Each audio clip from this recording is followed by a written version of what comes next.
ఆత్మ బంధువులందరికీ ఆత్మ ప్రణామాలు. నాకు ఈ జన్మనిచ్చిన నా తల్లిదండ్రులకి, నన్ను ఆధ్యాత్మిక మార్గంలో నడిపిన నా గురువులకి, నాకు జ్ఞానాన్ని అందిస్తున్న మాస్టర్స్ అందరికీ కూడా నా హృదయపూర్వక పాదాభివందనాలు. గురు బ్రహ్మ, గురు విష్ణు, గురుర్దేవో మహేశ్వర, గురు సాక్షాత్కారం పరబ్రహ్మ, తస్మై శ్రీ గురవే నమః. ఎందరో మహానుభావులు అందరికీ నా వందనాలు. ఒక హిమగిరి గురువర్యులకు శిష్యుడైన యోగి స్వీయ కథ శ్రీ అమ్మగారి గురించి మరి మనం తెలుసుకుంటున్నామండి ఈరోజు. మరి చక్కగా మనం మాయిమ ఒక అద్వైతి భూతురాలు ఆవిడ గురించి మనం తెలుసుకుంటున్నాము. ఈవిడి కేరళలోని ఇసుక తీరాల్లో ఉండేదని మరి శ్రీ అమ్మగారి యొక్క మాటల్లో తెలుసుకుంటున్నాము. మిగతాది ఈరోజు కొనసాగించుకుందామండి. ఈయన దోసెలు టిఫిన్ కట్టించుకొని మా దగ్గరికి వెళ్ళడం అనేది జరిగింది కదా. ఆ ఆ యొక్క ఇసుకలో వెళ్తూ ఉంటే కాళ్ళు కాలుతున్నాయి, ఎండ మండిపోతుంది అని ఆయన కాళ్ళకి చెప్పులు ఉన్నాయని చాలా సంతోషపడ్డాను అని చెప్పారు కదండి. తర్వాత కంటిన్యూ చేద్దాం. ఒడ్డు గట్టు మీదుగా ఒక్కోసారి ఇసుక మీదుగా, ఒక్కోసారి రాళ్ళ మీద ఎక్కుతూ దిగుతూ కిందకి వచ్చాను. కుక్కల గుర్రు గుర్రుమనే శబ్దం వినగానే ఆగాను. అన్ని రంగుల్లోనూ పరిమాణాల్లోనూ ఉన్న 6 కుక్కలు అర్ధచంద్రాకారంగా ఒక పెద్ద బండ ముందు నిలుచొని పళ్ళు చూపిస్తూ నన్ను చూసి గుర్రుమంటున్నాయి. ఆగి మిటకరిస్తూ చూడటం తప్పించి నేనేమీ చెయ్యలేకపోయాను. అవి నా మీద దాడి చేయకుండా ఉంటాయని ఆశించాను. బండ వెనుక నుంచి సంగీత ధ్వనిలాంటిదే అయినా విసుగు పుట్టించే లయలో ఉన్న ఆడగొంతుకు వినిపించింది. ఆ మాటలేమీ అర్థం కాలేదు కానీ ఆ ధ్వనులు మాత్రం ఉపశమింపజేసేలాగా ఉన్నాయి. కుక్కలు గుర్రుమనడం మానేసి నెమ్మదిగా తప్పుకుంటూ రాళ్ల వెనుకకు వెళ్ళిపోయాయి. ధైర్యాన్ని పుంజుకుని నేను ముందుకు సాగి బండ వెనుకకు చూశాను.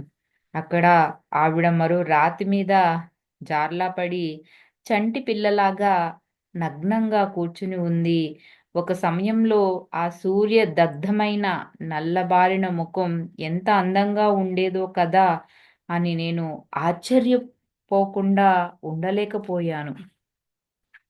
బూడిద రంగులో ఉన్న అధౌతమైన ఆమె జుట్టు బాగా ఒత్తుగాను ఎక్కువగాను ఉంది. ఆవిడ నవ్వినప్పుడు ఆవిడ ముఖం మిలమిలా మెరిసింది. ఆవిడ కళ్ళు ఓహో! ఆవిడ కళ్ళు ఏమని వర్ణించగలను నేను? విపరీతమైన ప్రేమతో తన బిడ్డను పిలిచే తల్లిలా ఆవిడ ఆవో రా అని అంది. కన్నీరు కారుస్తూ చంటి పిల్లాడిలాగా బిగ్గరగా ఏడుస్తూ ఉన్న నన్ను చూసి నేనే విస్తుపోయాను. నా శరీరం అంతటినీ కుదిపేస్తున్నట్టున్న ఆ వెక్కుళ్ళు నా గుండెలోని ఒక లోతైన కుహరం నుంచి బయటకు తోసుకు వస్తున్నట్టు అనిపించాయి. ఆవిడ పాలిండ్లను చీకి మానవ కరుణా క్షీరాన్ని తాగుదామనిపించింది. కానీ నా పెంపకం నన్ను అడ్డగించింది. మాయీమ తన చేతులను చాచి నా శరీరంలోని ప్రతి అంగుళాన్ని వాత్సల్యంతో లాలనగా స్పృశించింది. ఆవిడ తన శ్రావ్య కంఠధ్వనితో ఏవో అర్థం కాని మాటలు అంటూనే ఉంది. కొంతసేపైన తరువాత కన్నీరు కాచడం వల్ల భారాలన్నీ కడిగేసినట్టయి నేను తేలికపడ్డాను. నన్ను నేను కుదుటపరుచుకుని, నేను తెచ్చిన దోసెలను గుర్తుకు తెచ్చుకొని, అవి ఆవిడికి అందించాను. ఆ పొట్లం విప్పి ఆవిడ ఒక దోసెను తన కోసం అట్టే పెట్టుకుని, మిగిలినవన్నీ తనతో బాటుండే కుక్కలకి పంచిపెట్టింది. ఒక ముక్కను నా నోట్లో పెట్టి, నా ముఖం మీద మెల్లగా తట్టి, నేనర్థం చేసుకున్న ఒక మాట అంది. జావో జావో వెళ్ళు వెళ్ళు అని అర్థం అనమాట. అదే వెళ్ళిపొమ్మనడానికి గుర్తుగా తీసుకుని ఆవిడ పాదాల మీద సాష్టాంగపడ్డాను. తరువాత లేచి ఇవతలికి వచ్చేశాను. నేను బస్టాండ్ వైపుకు నడుస్తూ ఉండగా సుదూరంగా 3 సాగరాల తరంగాలతోనూ మాటిమాటికి ప్రక్షాళితమవుతూ ఉన్న వివేకానంద శిలను చూశాను. తన ప్రియతముడైన శ్రీరామకృష్ణను కలుసుకున్నప్పుడు ఇటువంటి మానసిక ఆవేశాలనే స్వామి వివేకానందులు పొందుంటారేమో అని అనిపించింది. త్రివేంద్రానికి వెళ్ళే బస్సు సిద్ధంగానే ఉంది. నేను బస్సెక్కి త్రివేంద్రం చేరాను. చాలా ఆలస్యంగా ఇంటికి చేరుకున్నాను. మా అమ్మ ఇంకా మేల్కోగానే ఉంది. రాత్రి భోజనాన్ని వేడి చేసి డైనింగ్ బల్ల మీద పెట్టి ఆవిడ పడక గదికి తిరిగి వెళ్ళిపోయింది. ఏ ప్రశ్నలు అడగలేదు. ఆవిడ లోపలికి వెళ్ళిపోబోతూ చాలా ఆలస్యమయింది. తిను పడుకో ఇక అని మాత్రమే అంది. ఆ రాత్రి నాకో దర్శనం కలిగింది. భారీ మర్రి చెట్టు ఒకటి కూడలి మధ్య ఉంది. 4 రోడ్ల కూడలి మధ్య.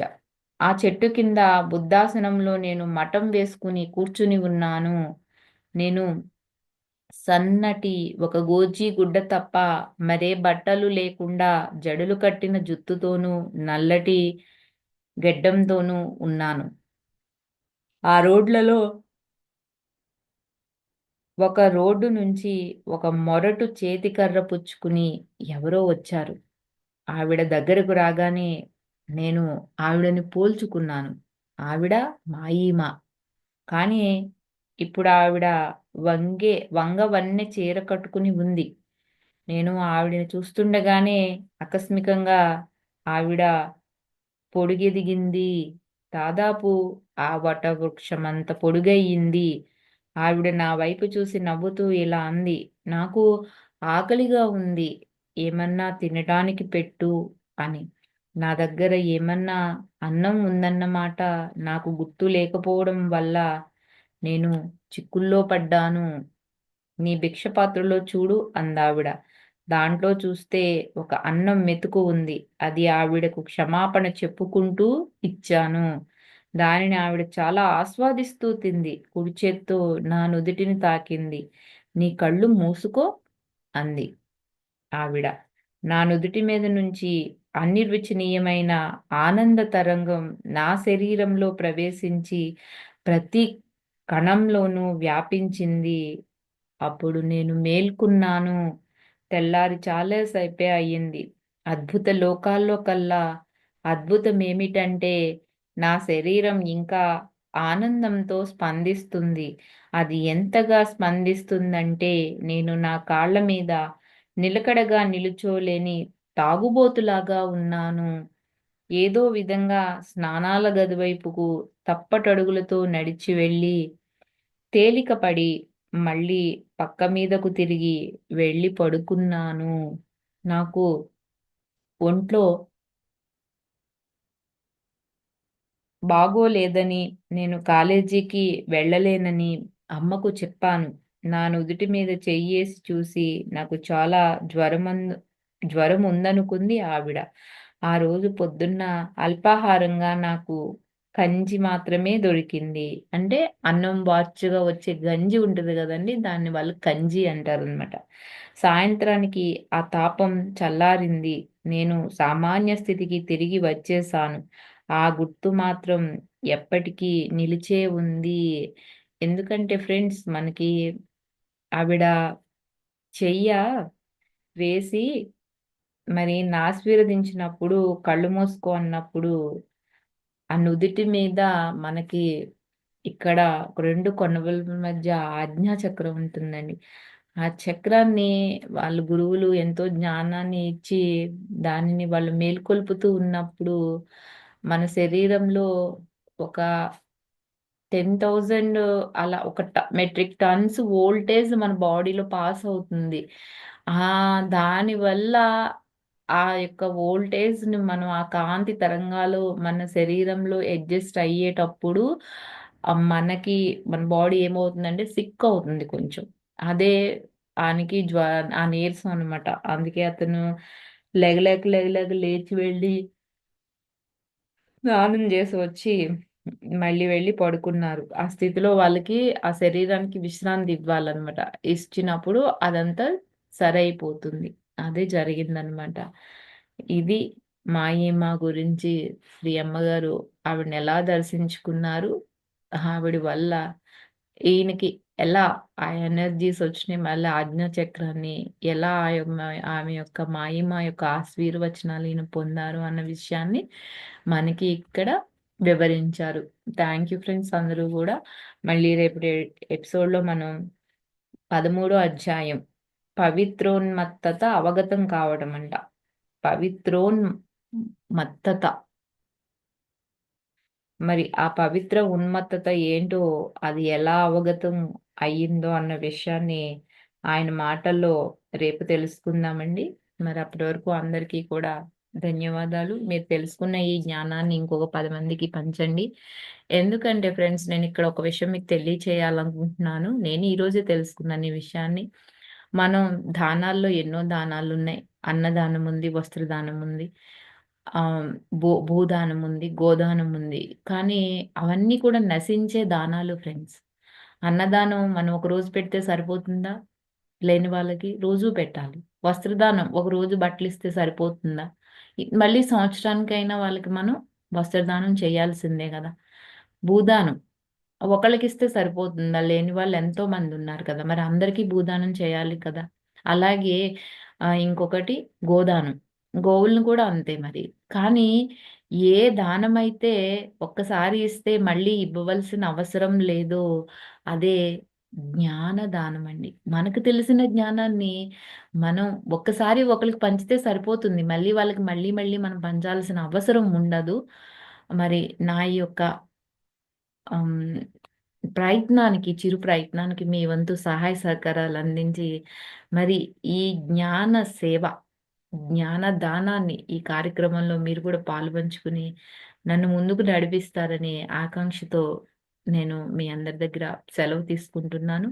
ఈరోజు మన యొక్క పుస్తక పఠనంలో ఏమైనా నా నోటి నుంచి అక్షర తప్పులు దొర్లితే నన్ను మనస్ఫూర్తిగా క్షమించండి మాస్టర్స్. మరి సబ్స్క్రైబ్ చేసుకోండి, లైక్ చేయండి, షేర్ చేయండి. Thank you. Thank you so much. మీరందరూ కూడా